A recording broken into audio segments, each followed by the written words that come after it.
আমরা কখনোই এই কালো টাকা সাদা করার পক্ষে ছিলাম না, কারণ আমরা মনে করি যারা অনেস্ট ট্যাক্স পেয়ার তাদের প্রতি ইনজাস্টিস করা হবে। কারণ 30%, 35%, 37% যেখানে যারা ট্যাক্স দিচ্ছে, আর একটা লোক যে 15% ট্যাক্স দিয়ে আপনার কালো টাকা সাদা করা হবে, এটা আমি মনে করি প্রত্যাহার করা উচিত। বাজেটে যেসব অনেক জায়গায় ভ্যাট বাড়ানো হয়েছে, আমি মনে করি যে আন্তর্জাতিক পরিমণ্ডলে বাংলাদেশের যে অবস্থা, এই অবস্থায় ভ্যাট বাড়ানোটা কোনো মতেই উচিত হয় নাই। তাতে আমি মনে করি আভ্যন্তরীণ বাজারে পণ্যের দাম বেড়ে যাবে এবং আমদানি নির্ভরশীল হবে। দেশের শিল্প মারাত্মক হুমকির সম্মুখীন হবে এবং মানুষ কর্ম হারাবে, অনেক ইন্ডাস্ট্রি বন্ধ হয়ে যাবে। এই জন্য যেসব জায়গায় ভ্যাট বর্ধিত করা হয়েছে সেগুলি প্রত্যাহার আমি মনে করি জরুরি। বেশ কিছু আমার আইটেমগুলো মনে নাই, বেশ কিছু আইটেমের উপরে ভ্যাট ইম্পোজ করেছে, যা আগের চেয়েও অন্তত 5% করে ভ্যাট বাড়ানো হয়েছে। আর অনেক জায়গায় বরাদ্দ কমানো হয়েছে।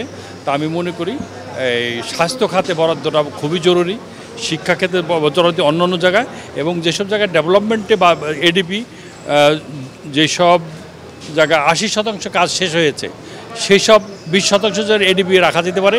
নতুন কোনো প্রকল্প নেওয়া ঠিক হবে না, এটা আমি মনে করি। নতুন যে এডিপি রাখা হয়েছে সেই এডিপিটাকে আমি মনে করি যে এখান থেকে কাটছাট করার সুযোগ রয়েছে। ওয়ালটন ফ্রিজ কিনে অনেকের মতো আপনিও হয়ে যেতে পারেন মিলেনিয়াল, সেরা পণ্যের সেরা অফার। যে রাজস্ব যেটা ধরা হয়েছে, এইটা আমাদের এই অবস্থায় রাজস্ব যে আহরণ করা সম্ভব না, এটা মাননীয় এনবিআর চেয়ারম্যান সাহেব প্রকাশ্যেই বলেছেন যে রাজনৈতিক সদিচ্ছা ছাড়া এই বাজেট যেটা ধার্য করা হয়েছে, রেভিনিউ বাজেট, এটা সম্ভব না। অতএব পুরা জিনিসটাই আমি মনে করি রিভিউ করা উচিত। কারণ এই যদি রেভিনিউ না আসে, তাহলে কিভাবে আমি এই এত বাজেট প্রত্যেকটা মন্ত্রণালয়কে দেব? 1।